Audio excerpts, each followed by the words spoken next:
Alam mo ba, huwag kayong mag-alala. Kapag ako sumikat at sumerte sa TikTok, bibilhan ko kayo ng malaking bahay ni Papa.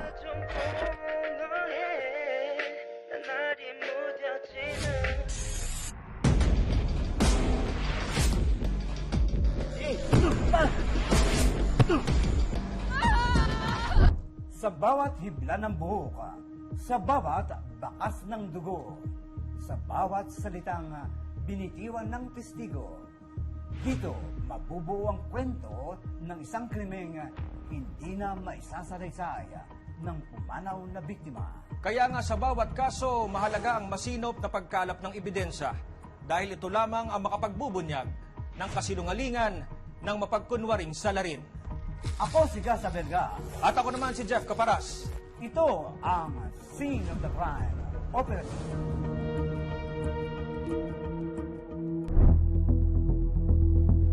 Balikan natin ang taong 2021, kasagsagan ng COVID-19 na pandemic noon. Kaya lahat tayo nasa loob lamang ng ating mga tahanan. Lahat po ay pinakiusapan na manatili sa loob ng ating mga tahanan. Kasabay nito, lalo pang sumentro ang ating mga buhay sa social media.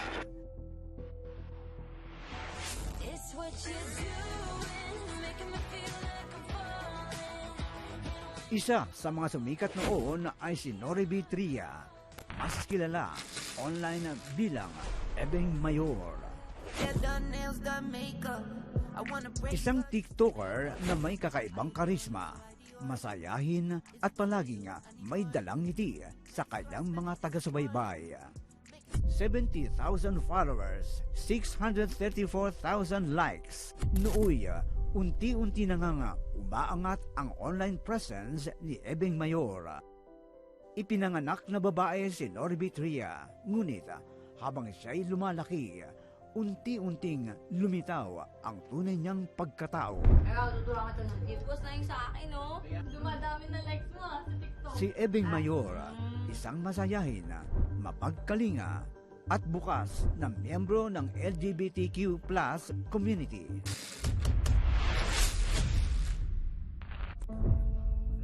Ayon sa kanyang inang si Cherry, hindi lang talento ang meron si Ebeng kundi karismang kayang magpatawa, magpakalma at magbigay inspirasyon sa libo-libong netizens. Sa bawat TikTok video, sa bawat ngiti, sa bawat kwento, mas lalong minahal siya ng kanyang online community. Magaling siya na mag-TikTok. Talagang marami nagkakagwapo-gwapo sa kanya eh. Talagang magaling siya sumayaw, magaling siyang pagkakamala mo ng lalaki. Ayon pa sa kanyang inang si Cherry, madiskarte rin umano si Ebeng pagdating sa hanap buhay.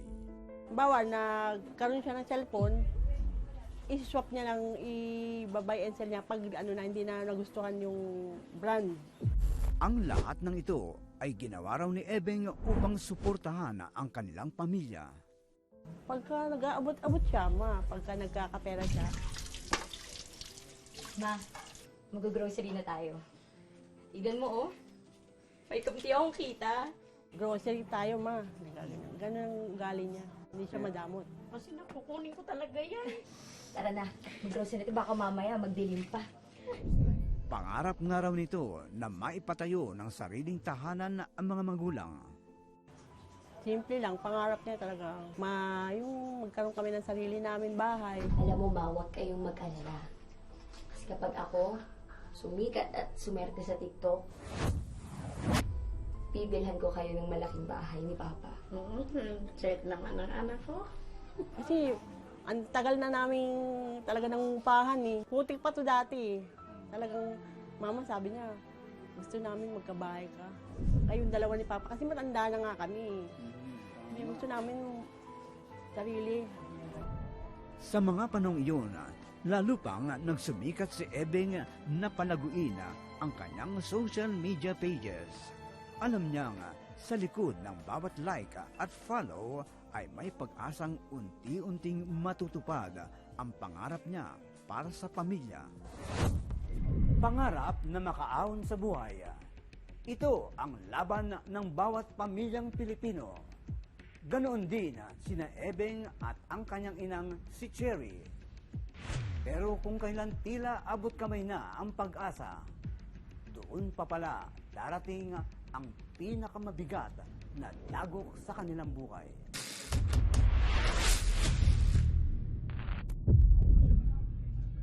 Mayo 17, taong 2021, dakong alas 10 ng gabi, nagpaalam raw si Ebeng na aalis upang makipagkita sa isang kaibigan. Oh, nak.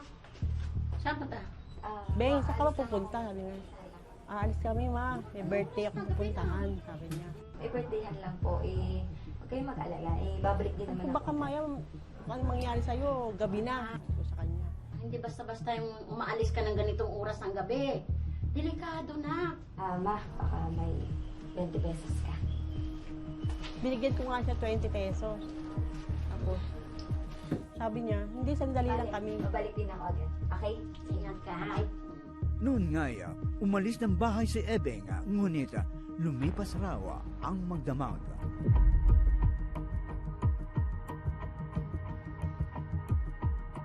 Sabi niya, saglit lang siya. Ang mas nakapagtataka pa ay hindi raw sumasagot sa kanilang mga message si Ebeng. Hindi na siya bumalik, hindi na namin siya makontak. Sabi ko, hindi nag-o-off ng cellphone yan. Sa barangay dito sa Sarit, nireport namin.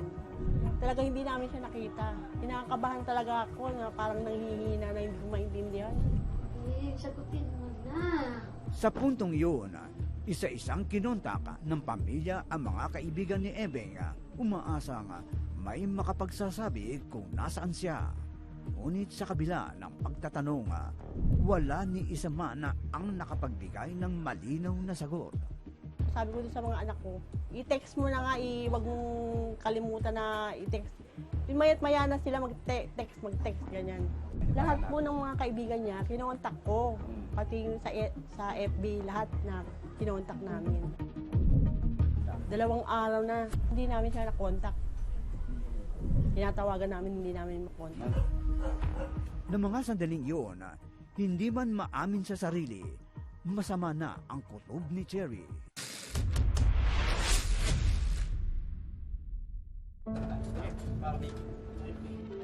Kinabukasan, dakong alas 2 ng hapon, noong 20 ng Mayo 2021, sa ikatlong araw na paghanap kay Ebeng, nagtaka ang ilang residente sa pag-alingasaw ng masangsang na amoy sa sitio Bakal, Barangay Bagong Silangan, Payatas, Quezon City.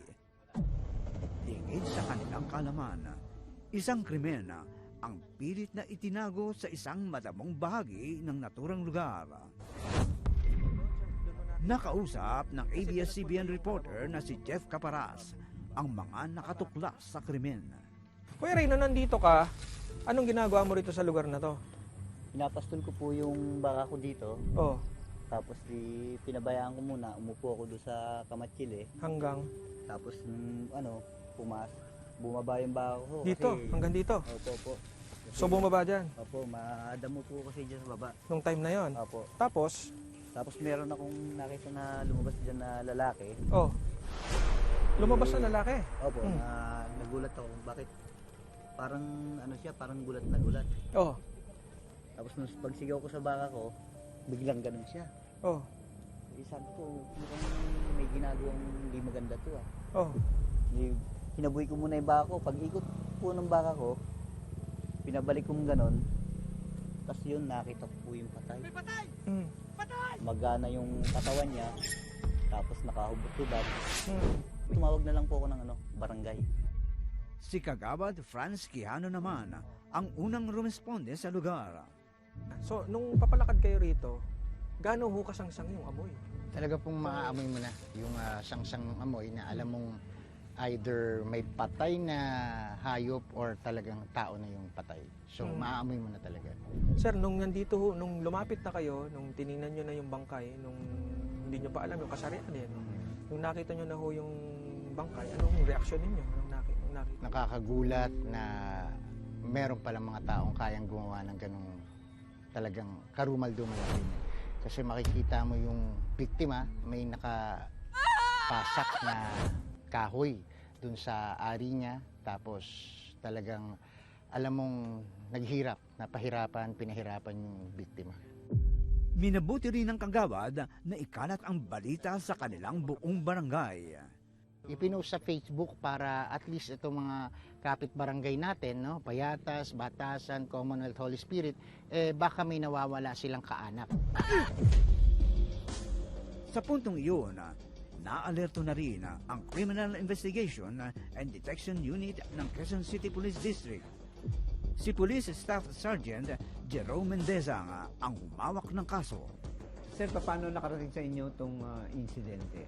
Yun sir, itinawag ng Bagong Silangan Police Station 13 ng PCPD na merong founded body. Ayan po sir, oh. Sa pagdating ng mga pulis sa crime scene, tumambad sa kanila ang bangkay na walang suot na anumang damit. Pagdating sa crime scene sir, natagpuan namin yung bangkay na nasa stage of decomposition na nabubulok po, masangsang na amoy.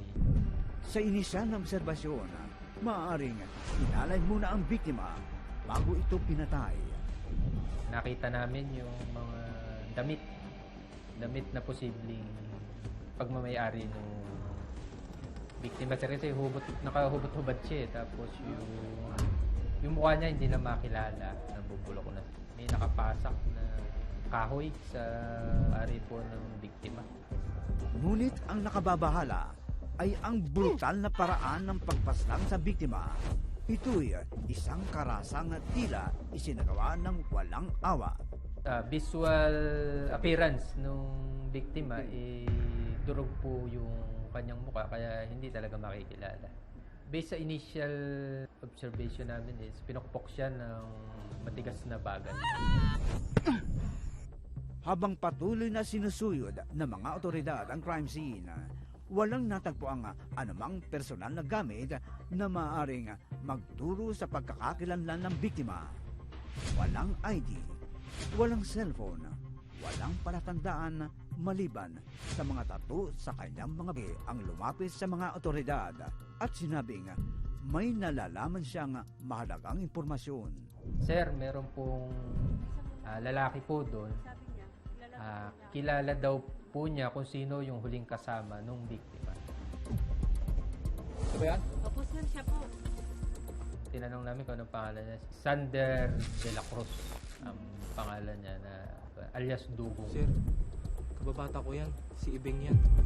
According po sa kanya, sir, kababata daw po niya itong biktima.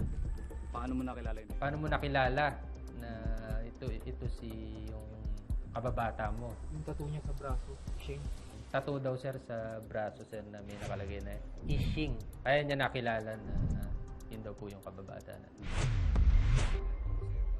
Samantala, nakarating na sa kalaman ni Aling Cherry ang balita tungkol sa natagpuang bangkay. May nakita daw pong patay sa daang bakal. Iba yung pakiramdam ko, talagang nanghihina na ako eh. Hindi ko na alam kung anong gagawin ko eh. Kaya pinuntahan namin. Kasama yung anak ko. Si Ebing na talaga to, sabi ko. Yung tattoo niya na talagang isa lang may tattoo ganun eh. Parang gumuho ang langit. Ito ang pakiramdam ni Cherry sa malagim na sinapit ng kanyang anak. Hindi maipaliwanag ang sakit, isang pagdadalamhating walang kapantay. Naku, hindi ko pa alam kung nanghihina ako talaga. Wala akong masambit na sasabihin ko. Talagang nanghina ako.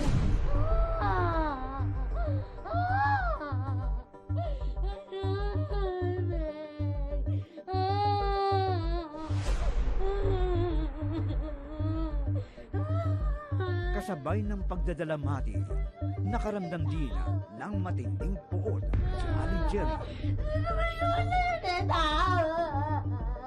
Talaga nagalit ako kung sa nagalit. Sino man may gawa? Oo, kung sino may gawa niya. Sabi ko sa kanya, sana Diyos na lang ang bahala sa'yo, sabi ko. Si Ebeng, punong-puno ng pag-asa. May pangarap na bitbit para sa kanyang pamilya. Pero sa isang iglapa, bigla na lang tinitila ang kanyang buhay. Hindi lang basta krimen ang nangyari, ito'y isang matinding pagtataksil.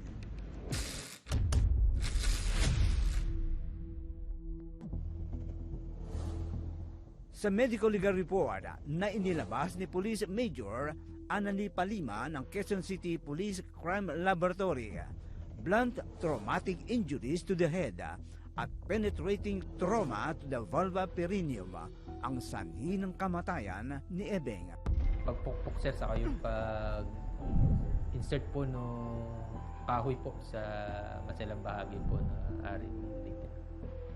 Pero sino nga ba ang posibleng gumawa ng karumal-dumal na krimen? Ng mga sandaling iyon, may hinala na ang mga nag-iimbestiga ng kaso. Nagkaroon kami ng idea, police instinct po ba sir, na bakit niya kilala. So nung kinausap namin siya, nagkaroon na kami ng idea na may kinalaman siya. Inimbitahan po namin siya sa presinto. Ayon kay Aling Cherry, ang kaibigan ni Ebeng na si Dugong ay minsan nang ipinakilala sa kanya. Hindi ko siya kilala. Dinala niya yun once sa bahay. Sabi niya best friend niya. Yun lang, wala na kaming balita, hindi na naulit. Pagdating sa opisina, kasama po yung mga investigador po, tinanong namin siya kung sino pa yung ibang... kasi ang sabi niya kasi kilala niya yung huling kasama nung biktima. Si Nonoy, tsaka si Tiago at Cristel. Nonoy Sablay alias Tiago. Cristel, barkada po nung biktima sir. Dahil sa kanyang pahayag, inimbitahan na din ng mga otoridad sa presinto si Cristel na isa rin umanong nakasama ng biktima. Pero may kwento rin pala si Cristel. Noon namin nalaman na kasama din pala siya nung biktima bago na-report na nawawala.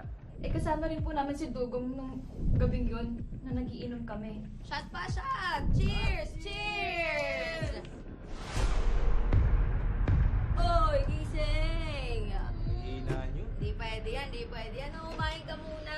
Walang tutulog-tulog. Kain. Yan.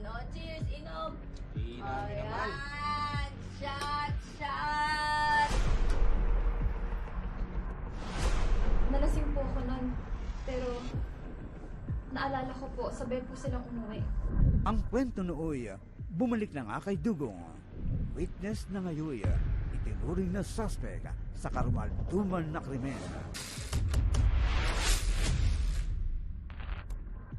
Sa di naasahan, agad palang aamin si Dugong sa kasalanan. Yung time na yun sir, parang nakonsensya siya. Umamin po siya na kasama siya nung ginawa yung krimen. Matatandaang si Dugong nakita pang tumakbo mula sa crime scene noong araw na matagpuan ang bangkay ni Ebeng. Yung pala, sino yun? Nung kalauna? Wala, si Dugong.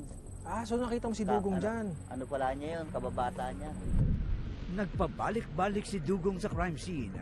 Hindi ginawang tumakas dahil sa pag-uusig ng konsensya.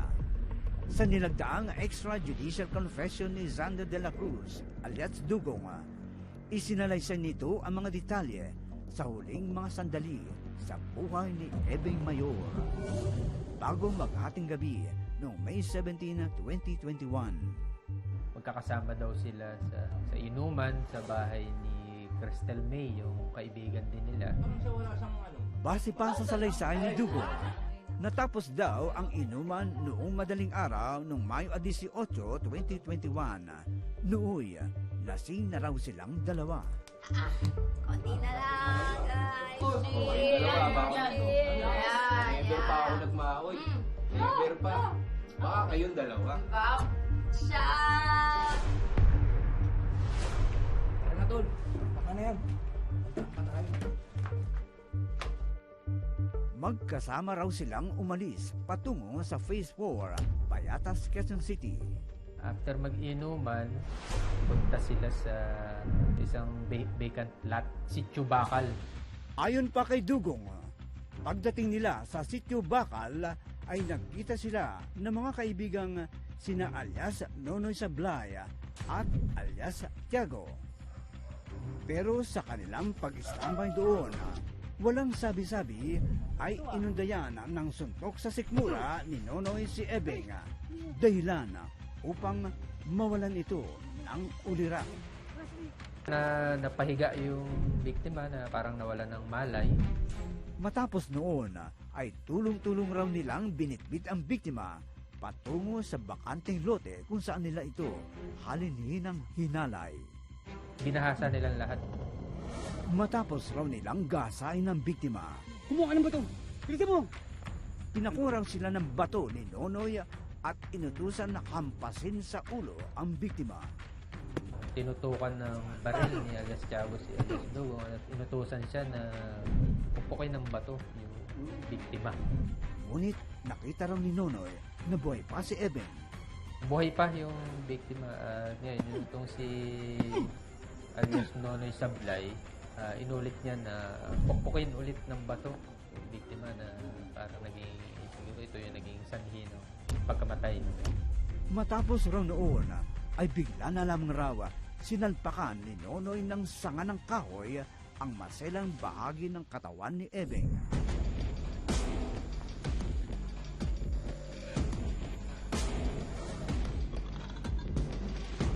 Dahil sa salaysay na ito ni Dugong sa mga otoridad, itunuring na din ng mga pangunahing suspect sina Joel Loyola alias Nonoy at Richard Araza alias Tiago. At sa isang follow-up operation ay nadakip ang mga ito kung saan nakuha sa mga suspect ang ilang personal na gamit ng biktima. Natagpuan po si alias Tiago sa may Phase 4 Luzon Street, Barangay Payatas. Kung saan po na-recover sa kanya yung cellphone ng biktima. Isang baril naman ang nakumpiska ng mga operatiba sa posesyon ng suspect na si Nonoy nang ito ay maaresto. Yung si Nonoy Sablay naman naaresto po sa may Lupang Pangako, Barangay Payatas B, Quezon City. Kung saan nakita during apprehension caliber 22 na baril na naka-insert sa kanyang baywang. Agad namang sinampahan ng kaso ang mga suspect na sina Alexander de la Cruz alias Dugong, Joel Loyola alias Nonoy at Richard Araza alias Tiago. Sinampahan po ng reklamong rape with homicide and robbery. Then additional po kay alias Nonoy Sablay po, illegal possession of firearms. Para sa mga tagapagsiyasat, malinaw ang motibo sa krimen. Si Ebeng pinagnasahan ng kanyang mga katropa. Dahil nga po itong biktima natin magandang babae, na kahit po na siya ay lesbian o tomboy, magandang bata po kasi. Kaya nila napag-interesan nagkahasain. Mabilis namang umusad ang pagdinig sa kaso. 7 buwan makalipas ang krimen.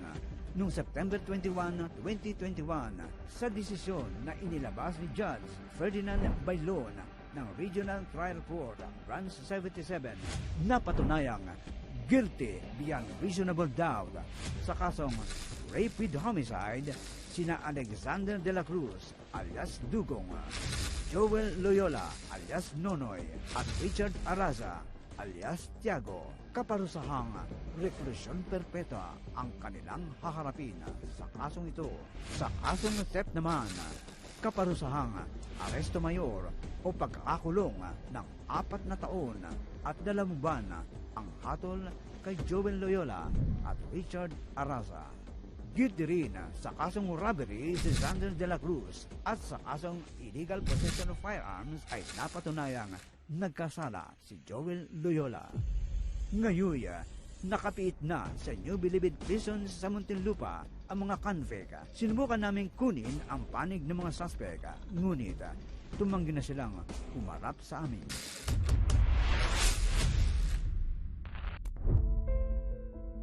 Samantala, para sa pamilya Tria, malaking konsolasyon ang hustisyang nakamit nila sa hukuman.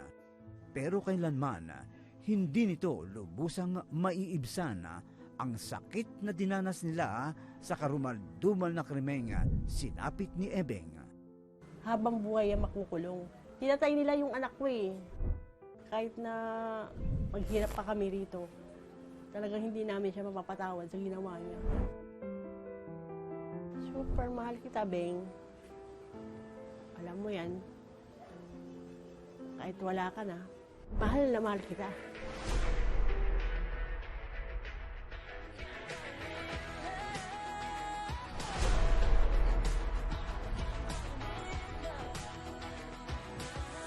Sa sinapit ni Ebeng, hindi lang hustisya ang ipinaglaban, kundi ang dignidad ng isang buhay na walang kalaban-laban. Ang masakit, Sir Gus, sa kasong ito, yung tropa mo na inaasahan mo magtatanggol sa'yo, sila pa ang naging salarin. Kaya isang paalala, hindi masama magtiwala sa kaibigan, pero dapat mulat ka sa bawat sitwasyon. Tama ka, Jeff, no? Sa bawat kwento ng krimen, may aral na dapat nating tandaan. Hanggang sa susunod na dokumentadong pagsisiyasat, kasama si Jeff Caparas. Ako si Gus Abelgas. Magandang araw sa inyong lahat.